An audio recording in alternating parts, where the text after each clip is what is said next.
everyone, my name is Shauna, in case you don't know, and welcome back to another video. Today I'm going to be doing my November reading wrap-up. I'm very sorry about my makeup. It was not cooperating today. Like, I currently only have 2 shades of foundation, and one is way too light and one is way too dark, so I tried to combine them, but I think I did the combination wrong. And I just couldn't get it to work.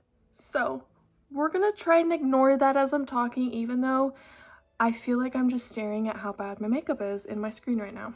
Also, not in my usual filming spot because it is winter in Oregon, which means there isn't good natural lighting, so I can't really film in my usual filming spot in my room. So this month I read 8 books and my average star rating was 3.75 stars, which means that I pretty much enjoyed every book that I read this month except for 2 books. I had 4 5 stars, 1 4 star, 1 3 star, and 1 2 star, and 1 1 star. So without further ado, let's get on to this. I'm looking down literally at a bookmark where I wrote down everything I need to talk about. So the first book that I read this month was Demon Slayer Volume 16 by Koyoharu Gotage. This volume is so incredibly good. I was considering rating it 4 stars, but then the second half of this volume, oh my lord, it's so freaking good. That's what I will say. I can't really go into too much about it, but Demon Slayer is this series where there's demons, obviously, and a demon has killed this boy's Tanjiro's family, killed all of them, except for he turned one of Tanjiro's siblings into a demon, and so it's Tanjiro's story of joining the Demon Slayer Corps and trying to turn his sister back into a human. So I love this series so much. It is probably my favorite or second favorite manga series right now, because Sailor Moon will always hold a special place in my heart because that was the first one that I read and I loved every single one of those. So this might be my second favorite or it's my first favorite. Not sure, but I love this series so much. I'm ahead of the anime right now. I'm wondering a little bit what the next season of Demon Slayer is going to be like, because I read that it's the I forget the term. It's like a training arc that they're doing next. And in the book, the training arc isn't very long. So I'm like, are you going to add in original stories? Like, how are you going to make it long enough to be a full season? Because, well, the final battle starts in here, and that's what I will say. I think the final battle is going to be basically the rest of the book until, like, the very end. Because I know there's, like, a time leap. I've seen spoilers for that. A lot of animes have time leaps. It's not that big of a spoiler if I say that. But anyways, I'm curious what they will do with Season 4 of Demon Slayer, because I feel like there's not enough content to make a full season, but who knows? Who knows? They could surprise us. Then I read a NetGalley arc, and this is my least favorite book that I read this month, and I'm very disappointed. Before I get into reviewing this book, I want to clarify, I'm asexual, and it kills me to have to give this book such a low star rating. Honestly, like, I liked the idea behind it, but it just was not good at all. This book was Ace Voices, What It Means to Be Asexual, Aromantic, Demi, or Grey Ace by Eris Young. I gave this one 1 star. Okay, to start off with, this main title is Ace Voices. And then, like, it's part of the title on Goodreads, but when you look at the book, you just see Ace Voices with small text for what it means to be asexual, aromantic, demi, or grey ace. Let me clarify that this book has such a misleading title, because this book is not just asexual voices, despite the title being big and saying Ace Voices. It highlights so many different aromantic identities and experiences, and I'm like, you should have called this Aro Ace Voices. I mean, it's good to acknowledge aromanticism in the, like, little subheading of the title, but it really should have been called Aro Ace Voices. The title is so misleading. So I hated every second of this book, and it killed me to give this such a low star rating because I'm asexual and because books like this should be important. However, Ace Voices was not written very well. It was reading like a poorly written academic article, and I found that the inclusion of like different quotes felt really jarring and really pulled me out of the book. And also most of this was more just like this author Eris, they had a survey and they wanted people to fill out the survey if they were on the aromantic or asexual spectrum. And then basically most of this book is just including quotes from people from the survey and saying like, this quote by RR. And I'm like, well, we're supposed to be sharing really intimate details about aromantic and asexual experiences, and it felt really like disconnecting to like have a name be abbreviated to like RR or like DL or stuff like that. I was like, it felt like more that it was being reported for a scientific article as opposed to like what should be a personal and intimate story. I just felt like it overall wasn't written very well, and I felt like a lot of times you need authors to be able to assert their credibility in order for you to take nonfiction seriously, and I felt like Eris didn't do that enough. Like, I felt like a lot of the things that Eris was saying made me question Eris's credibility to talk on this subject in such a like definitive way. So yeah, I gave this one 1 star. I don't recommend this one. I know what it was trying to do, but I think it was done very poorly and it was terribly executed. So if you want to read a book, nonfiction, about asexuality, I recommend the book I Am Ace. I will include the cover somewhere on the screen so that all of you can screenshot it, because I need all of you to read that book, because that book is the best book about asexuality that I've read so far that's nonfiction. And I think we need to talk about asexuality more and what that experience looks like for people.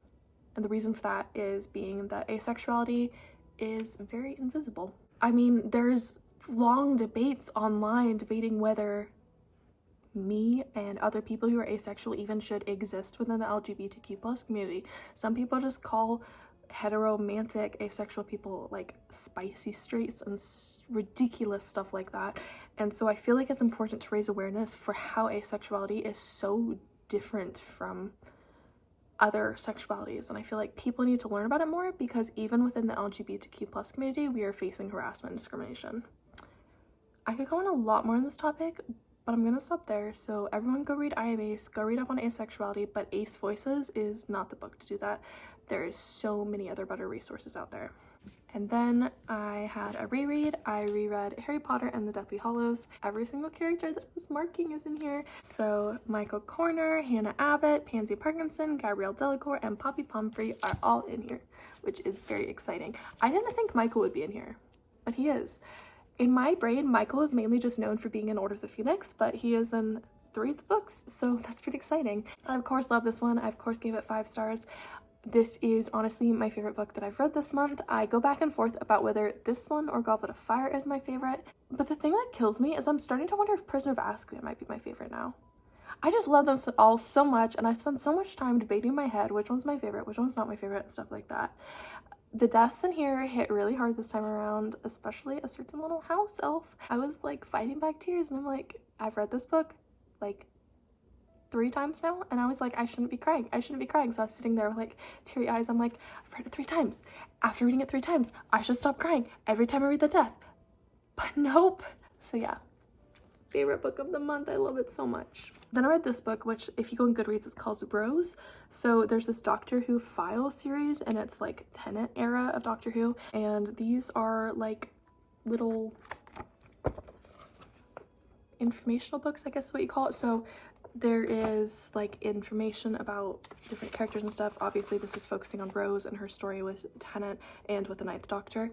And then in here there's like little things to test your knowledge. There's little quizzes, and then at the very end, stamp of approval, this is a original short story that's not in the TV show, so that's really cool. It's really hard to find the author on some of these books, like the companion books I found, but I did find the author online. The author is Jacqueline Rayner. I feel like it's really important to address the author of books, but some children's books and some nonfiction books, I'm like, where's the author? Like, why isn't it right there? I want to know the author. I want to give him credit. Anyways, I felt like this book was a fantastic refresher on Rose Tyler, because it's been such a long time since I've watched Tennant's era of Doctor Who. Well, Tennant's 10th Doctor era, since he's back as the Doctor now. But yeah, I really like this one. I gave it 4 stars. I found it to be really entertaining and interesting. I think that it was definitely geared at people who are much younger than me, but I found that it was a great refresher on Rose, and I think that if you want a good refresher on Rose, or if you want a great refresher on Tennant's era of Doctor Who, then this is definitely a good book for you. Okay, this next book, I don't know how to pronounce the title or the author's name, so I'm gonna try my best. So this is a manga, and this is Cafe Kichijouji Day 1. For some reason it says DE1 instead of Volume 1. And this is by Kyoko Negishi and Yuki Miyamoto. I'm so sorry if I pronounced this wrong at all. So this is digital manga publishing, which is the first time I've read a book that is digital manga publishing. Let's start off by acknowledging how pretty this is. Okay.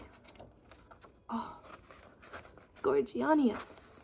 And then there's a little like board game. gorgeous, pretty.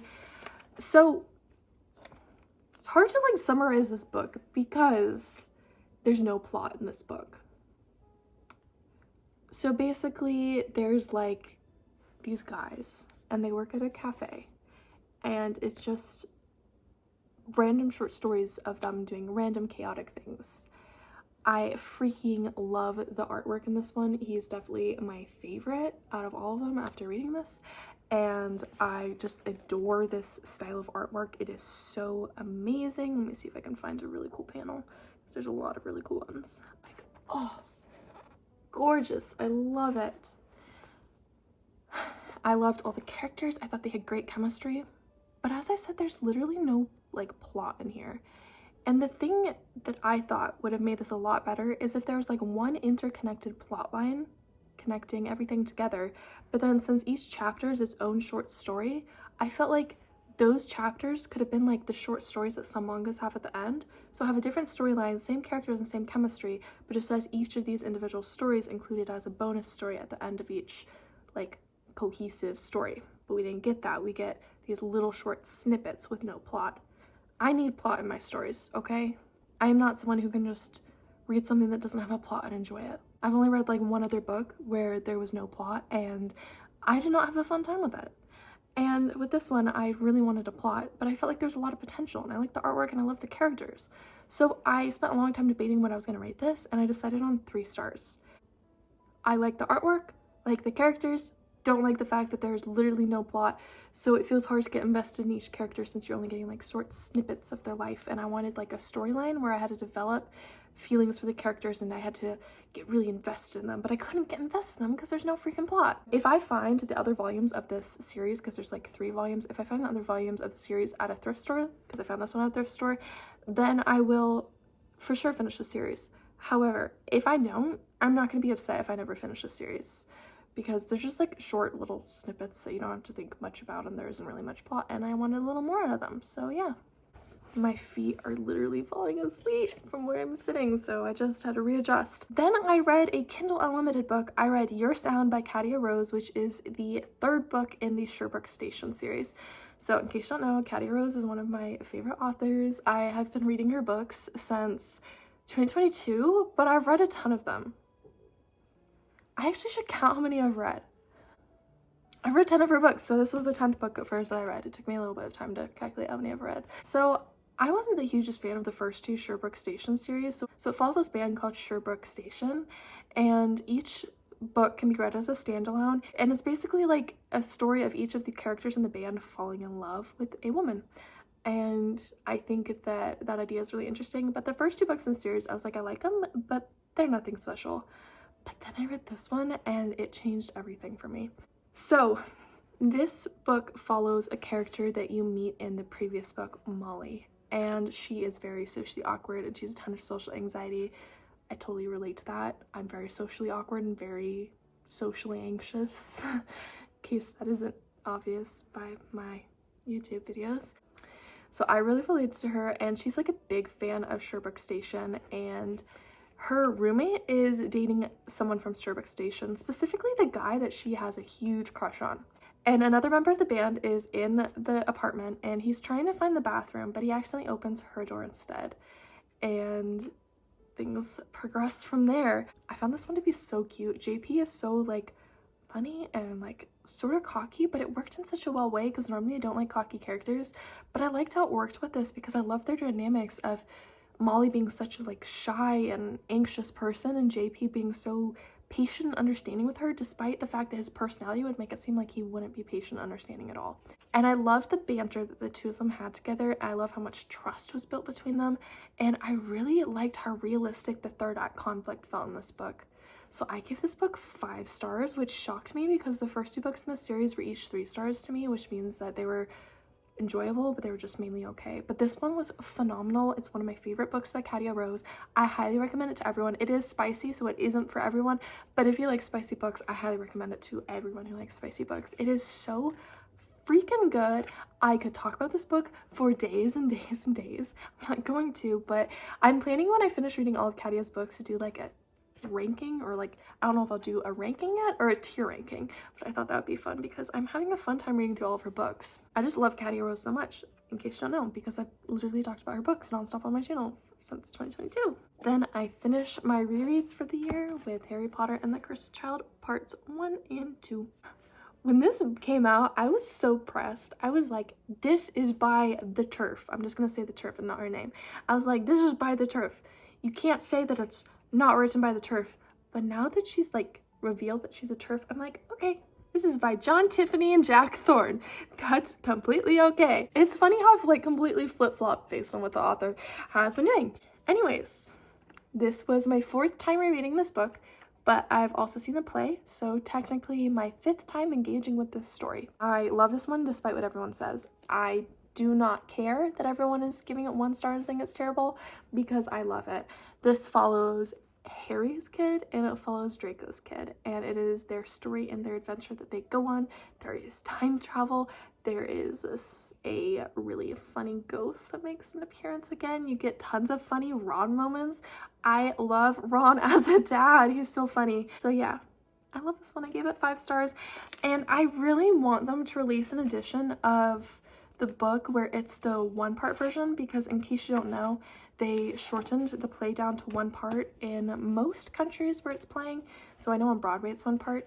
I'm not sure about London and Germany. Oh my gosh, there's only 3 cities left playing it. I'm gonna cry. I'm so sad. I saw it when I was in San Francisco, and I was like, it's gonna be a goal of mine to see it in every single theater in the world, and then every single theater in the world stopped playing it except for 3 of them. 4 of them! Japan, there's 4 of them playing it. There's 4. That's more than I thought. But it's really sad because I love this play so much, and it has meant such a big deal in my life, and this is what got me into theater. And Albus and Scorpius are so freaking amazing, and I can see myself in both of them. So for the characters I was marking, only Madame Pomfrey was in here, and she was just mentioned. She's not actually in the play, just mentioned. I love this so much. I don't care what anyone says. This is my baby. I was considering saying that this one was my favorite one this month. However, the reason I'm not saying it's my favorite one this month, because I couldn't decide between this one, Deathly Hallows. But the reason why I'm saying that's not my favorite is just because there is a few plot holes in here. But I love this to death. It's my baby. My baby. And then the final book that I read this month was really disappointing. I want to cry because of how disappointing this book is. So in case you don't know, I've been reading the Circuit of Freaks series since 2021. Back in 2021, start of the year, I stood up on my bed really fast and I hit my head really hard against my ceiling and I got a concussion. And so I had to go on concussion protocol for like, was it 1 week, 2 weeks? I forget how long I was on concussion protocol. Concussion protocol means you can't look at screens, you can't read, you have to basically just lay there and sleep all day long. But the doctor was like, you can just listen to audiobooks too, or listen to music softly. And I was like, audiobooks.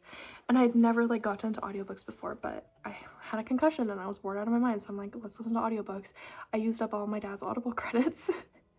He uses Audible more than me. I used up all of his credits and I was like, dang, I don't have any more. So I was like, oh, there's some series that are free on Audible. And I was like, this Circuit of Freaks series sounds interesting. And so I decided to give it a try. And I became really hooked on the series. I really liked the first 11 books in this series. Well, 11 and a half, because I really liked that first half of this final book. The final book is called Sons of Destiny. It's by Darren Shan. Oh my gosh. How do I talk about this without spoilers? You know, I want to talk about it with spoilers. I need to find the right venue to do it and the right time to do it. I've literally ranted to my family about the ending. That's how much I hate it. So the first half of this book is really good, and I thought that it was going to lead up to like the perfect ending to the series, because the first half is really action-packed, and I feel like in the previous books in the series, women weren't super like strong and well written, but by this book in the series, they're really well written, really great. I love the women characters. So it's like, this is turning out so fantastic. I'm loving this final fight. But then about halfway through, things change. And time travel has been an element in the series for a while, but it was like very faint. It wasn't like hardcore time travel. Oh my gosh. I'm so mad. I'm so freaking mad. So the second part of the series decided to go hardcore into time travel. Now it takes a master to write time travel well. John Tiffany and Jack Thorne do it really well. The Doctor Who writers do it really well. It takes a master writer to write time travel well. Darren Shan is not one of those master writers. He's a good writer. He's just not like masterful. And especially he's not masterful at time travel. So he decided that the second half of the book would include lots of info dumping, and then it would include big time travel that would essentially unravel the plot of the previous books and make the previous 11 and a half books completely pointless. But then you don't even get a satisfying conclusion to any of the other characters because of the results of the time travel. The other characters besides Darren aren't really in the second half of this book. So you don't get a conclusion to Shankus or to Debbie or Alice. You don't get a conclusion to any of those. Just get a conclusion to Darren. And it's not even a like satisfying conclusion at that, because it made the whole 11 and a half other books pointless. I'm so freaking mad. But I can't give this book 1 star because I generally liked the first half of the book. So I give it 2 stars. But honestly, how do you have 11 and a half books that are really good and then the final half of the 12th book, everything just goes downhill? Like, come on, Darren Shan. You could have had one of the best series in the entire world and you blew it. And you blew it in the worst way possible. Like, literally, all he had to do was resolve the final fight in a satisfying way. I even found that the way that the first half of the book ended would have been a satisfying ending. Sure, you wouldn't have known the answer to a bunch of the different character stories, but it would have been satisfying because it makes sense for the series. What we were actually given doesn't make sense. Like, I mean, it makes sense in terms of I understand it, but it doesn't make sense in terms of it doesn't make sense why Darren would have chosen that as the ending.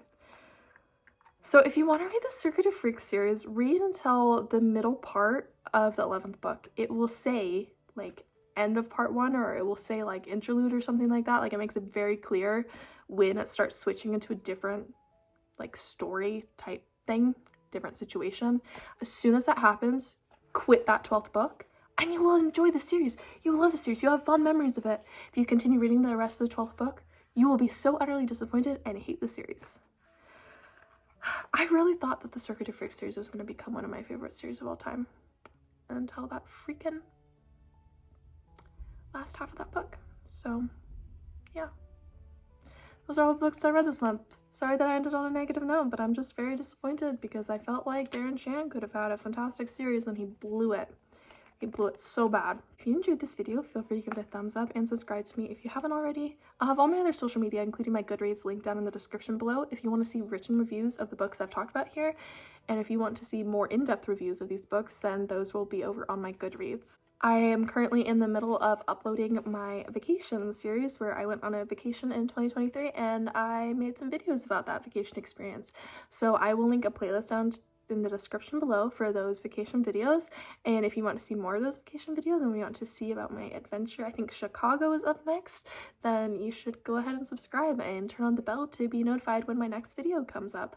I hope all of you are having a great start to your winter, and I will see all of you in my next video. Until next time, goodbye!